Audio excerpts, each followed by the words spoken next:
The Bihar mirror में आपका स्वागत है। एक नई अपडेट लेकर आपके सामने हाजिर हूं और ये जो अपडेट निकल के आया है बिहार लोक सेवा आयोग से अपडेट निकल के आया है और ये आज ही का अपडेट है 12 तारीख का। ये अपडेट आपको देखने को मिलेगा 12 तारीख को।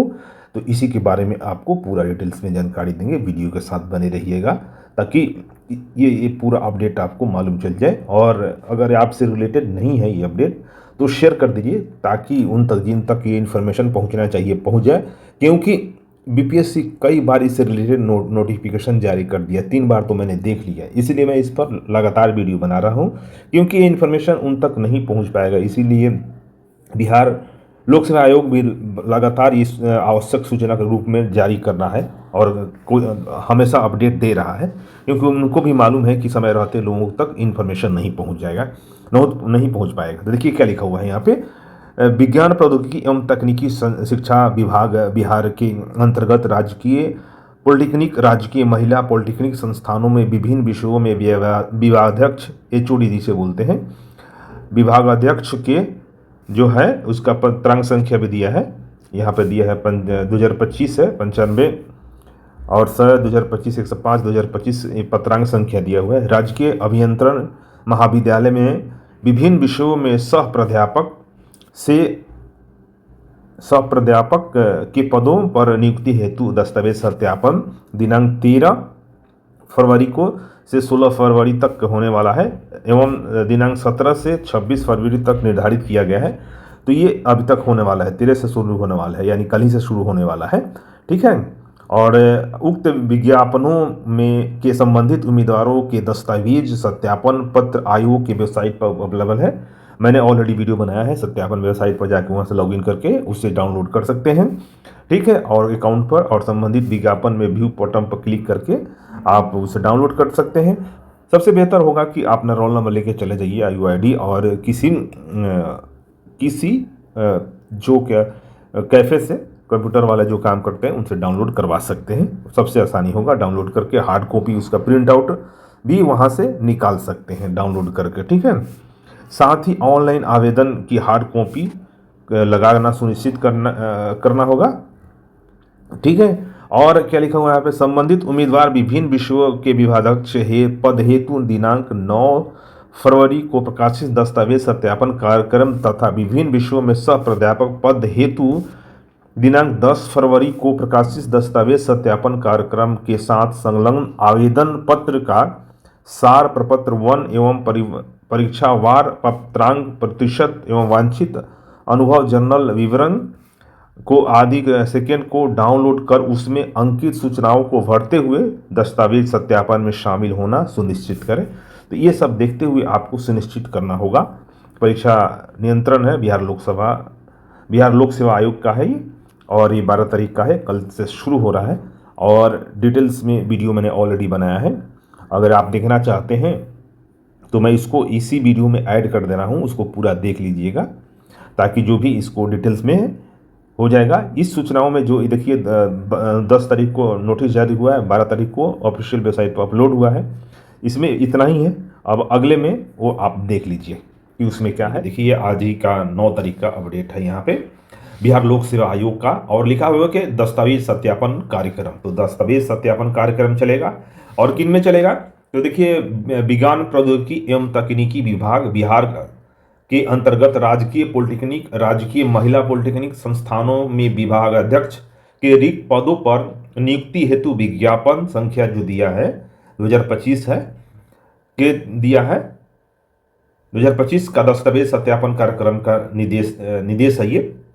तो अगर आप यहाँ तक देख रहे हैं और आपके से रिलेटेड अपडेट नहीं है तो आप इसे स्किप करते हुए शेयर कर दें ताकि जो भी यहाँ पे अप्लाई किया होगा उन तक ये इन्फॉर्मेशन पहुँच जाए। क्योंकि देखिए विभागाध्यक्ष का जो पोस्ट होता है एक एज तक के बाद ही अप्लाई कर सकता है और वो प्रोफेसर लेवल का होता है, और उसे इतना एक तो तकनीकी रूप से उतना डेवलप नहीं होते हैं, और दूसरी बात की वो उनके पास इतना टाइम नहीं मिलता है कि ज़्यादा वीडियो देख सके, लगातार उसके वॉच कर सके। तो आप शेयर कर दीजिएगा तो उन तक ये इन्फॉर्मेशन पहुंच जाएगा, और ऑन टाइम जो भी दस्तावेज का सत्यापन करना है वो टाइम रहते हुए वो सत्यापन कराने में करा सके और उनको कोई दिक्कत ना हो।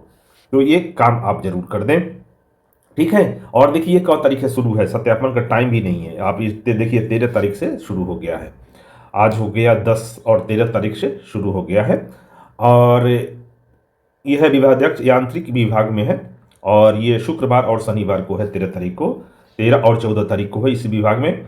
और विभागाध्यक्ष विद्युत अभियंत्रण में है, वो पूरा हिंदी में लिखा हुआ है, और शुक्रवार को है 13 तारीख को, और 14 तारीख को ये भी है। और विभागाध्यक्ष माइनिंग इंजीनियरिंग है, ये 14 तारीख को है। ये रोल नंबर दिया है, इन लोगों में रोल नंबर नहीं है, यहाँ पे भी रोल नंबर है, तो देख लीजिएगा जिन जिन का रोल नंबर है वो पहचान सकते हैं, अपना रोल नंबर के साथ दिया है। और इसी तरह 16 तारीख को है, 16 फरवरी को सोमवार को है, विभागाध्यक्ष इलेक्ट्रॉनिक इंजीनियरिंग है, अभियंत्रण इंजीनियरिंग को बोलते हैं, हालांकि जो अप्लाई किया है बिहार का होगा उसका मालूम है। विभागाध्यक्ष कंप्यूटर साइंस में है, और इन लोगों का नंबर भी दिया है, एक संख्या कम है तो उन तक इन्फॉर्मेशन पहुंचने में दिक्कत होगा, इसलिए मैंने बोला था कि इसे शेयर कर दें। ठीक है, ये आगे क्या लिखा हुआ है, पॉइंट नंबर देखिएगा, 10 से 11 पॉइंट है, इसे बोर मत होइएगा, 10 से 11 पॉइंट को आप सही से देख लीजिएगा, तो दस्तावेज को सत्यापन करने में आपको कोई दिक्कत नहीं होगी। एक पॉइंट तो मैंने बता दिया, दूसरा पॉइंट इसमें क्या दे रहा है ये भी आपको बता दें। तो देखिए दूसरा पॉइंट लिखा है कि उपयुक्त सभी उम्मीदवारों के दस्तावेज सत्यापन पर पत्र दस्तावेज सत्यापन प्रारंभ होने की तिथि के पूर्व से आयोग की वेबसाइट जो है बीपीएससी पर उपलब्ध रहेंगे, जिससे उम्मीदवार रोल नंबर, एप्लीकेशन नंबर और डालकर डाउनलोड करें, दस्तावेज सत्यापन हेतु उपस्थित हो सकें, और दस्तावेज सत्यापन पत्र डाक द्वारा नहीं भेजे जाएंगे। तो ये भी आपको क्लियर कर दें कि जो दस्तावेज का जो है वो डाक द्वारा नहीं भेजे जाएंगे, और आपको जो उपयुक्त जो सभी उम्मीदवारों को जो नाम दिया है, जो रोल नंबर आपको बताया है, उनको ही भेजना है, दूसरे को नहीं भेजना है। जो क्योंकि शॉर्ट लिस्ट हुए हैं वो उन्हीं को भेजा गएगा। उपलब्ध कराएंगे उम्मीदवार को रोल नंबर डालिएगा, एप्लीकेशन नंबर, और डालकर डाउनलोड कर दस्तावेज सत्यापन हेतु उपस्थित हो जाइएगा। उसमें जैसे ही डालिएगा रोल नंबर है तो आ जाएगा पूरा निर्देश, अभी हमारे पास नहीं है, तो वो निर्देश का पालन करते हुए आप काम कीजिए।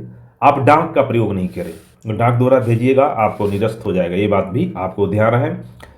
तीसरा नंबर पॉइंट बोल रहा है यहाँ पे, तीसरा नंबर पॉइंट पे भी ध्यान दिया जाए यहाँ पे कि ऑनलाइन आवेदन करने वाले उम्मीदवारों को प्राप्त 12 अंकों के एप्लीकेशन नंबर दिया गया है, रोल नंबर, ये पूरा डिटेल से बताया गया है।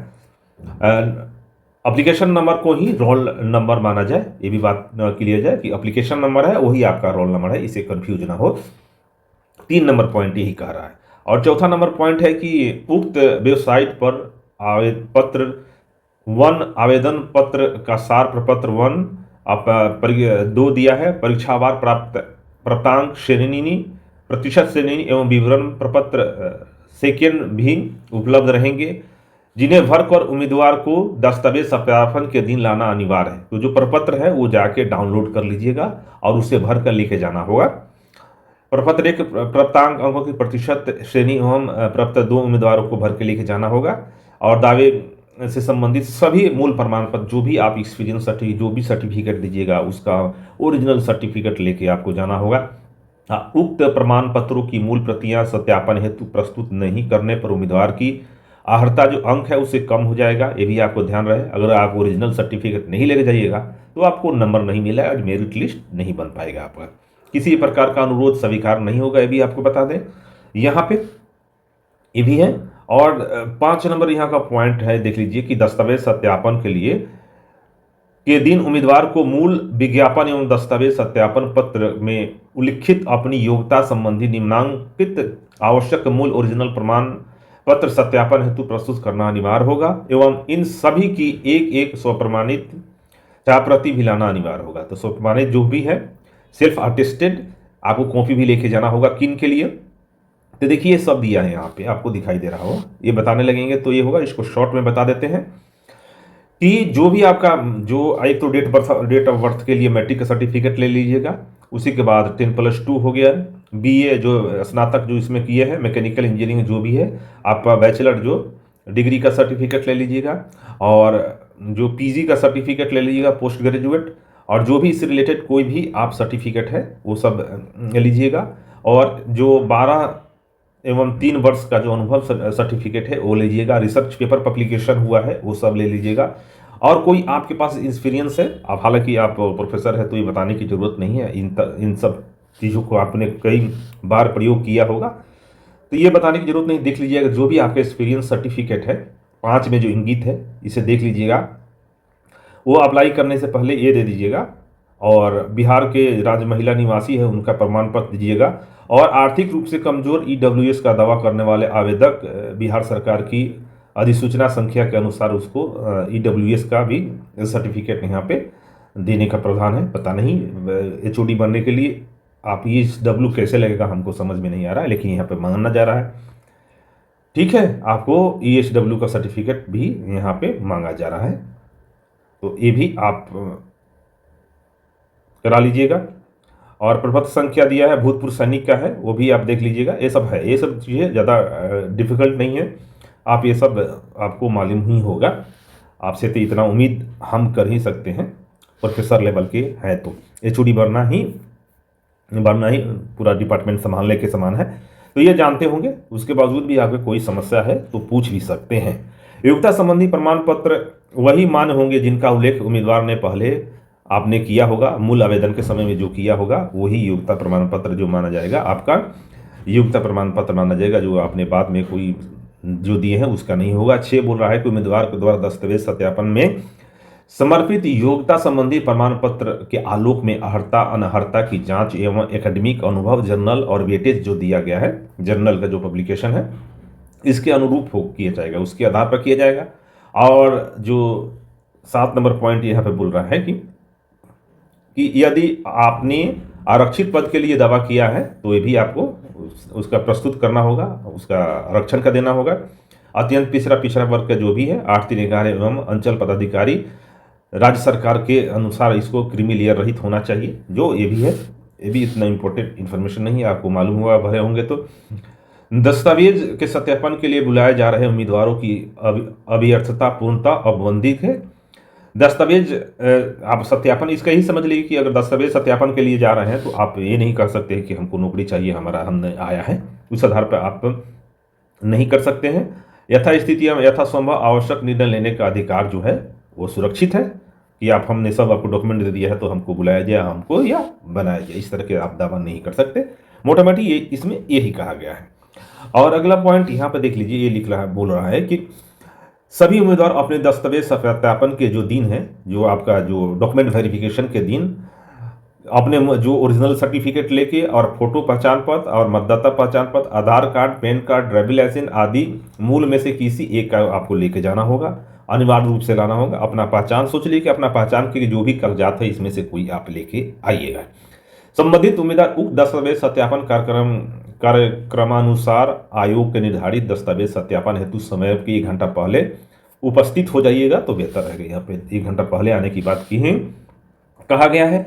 और दस्तावेज सत्यापन हेतु आमंत्रित उम्मीदवारों को मोबाइल फोन या किसी प्रकार का इलेक्ट्रॉनिक गैजेट या ब्लूटूथ इलेक्ट्रॉनिक पेन या इत्यादि आयोग परिसर में नहीं ले जा सकते हैं, यह भी है। दस्तावेज सत्यापन में सम्मिलित होने के लिए कोई यात्रा भत्ता भी आपको यहाँ पे नहीं दिया जाएगा। और ये किसका नोटिस है तो देख लीजिए, परीक्षा नियंत्रण बिहार लोक सेवा आयोग का ये नोटिस है, मैंने बताया है। और ये आपके लिए इम्पोर्टेंट है, जो भी अप्लाई किए हैं तो ये इन तक इन्फॉर्मेशन पहुँच जाए, क्योंकि टाइम बहुत कम है। आज 10 तारीख हो गया और 11, 12, 2 दिन टाइम है, उन तक इन्फॉर्मेशन पहुंचना चाहिए। इसलिए इस वीडियो को ज़्यादा से ज़्यादा लोगों तक शेयर करें। हालांकि ये सत्यापन के कार्यक्रम पहले आना चाहिए, लेकिन ये पता नहीं आयोग ने 2 दिन का ही टाइम दिया है। मान लीजिए कि कोई अगर छुट्टी पर होगा, कि तबीयत खराब होगा, या किसी घर पर शादी होगा, या कोई सेमिनार प्रेजेंटेशन करने के लिए किसी देश विदेश गया होगा, वो 2 दिन में कैसे आके अपना सत्यापन करा सकता है। इसके लिए आयोग को कम से कम 1 हफ्ता का टाइम तो देना ही चाहिए था। लेकिन ये आयोग पता नहीं किस तरह से काम करता है, 2-3 दिन में कैसे लोग आके समर्पित कर देंगे, ये समझ से परे है हमको। लेकिन इन्होंने दिया है तो दिया है, आपको देख लीजिए। 13 तारीख को 14, 15, 16 से कर सकते हैं। आज 16 तक है और आज तारीख कितना है, आज तारीख है 10, ठीक है। और 13 से शुरू हो गया है तो 10, 3, 13 दिन था, 2 ही दिन बचा। 2 दिन में कैसे लोग पहुंच जाएगा यहाँ पे आयोग के पास, ये भी बहुत बड़ी बात है। लेकिन आयोग ने जब कहा है तो करना पड़ेगा। फिलहाल इस वीडियो में इतना ही, मिलते हैं एक नए वीडियो में, एक नए अपडेट में। और आपसे अनुरोध है कि इस वीडियो को ज़्यादा से ज़्यादा लोगों तक शेयर करें। मैंने जो भी कमियां हैं, जो भी इसके बारे में मैंने पूरा बता दिया अपने तरफ से। मिलते हैं एक नए वीडियो में एक नए अपडेट के साथ, तब तक आप देखते रहिए द बिहार मिरर।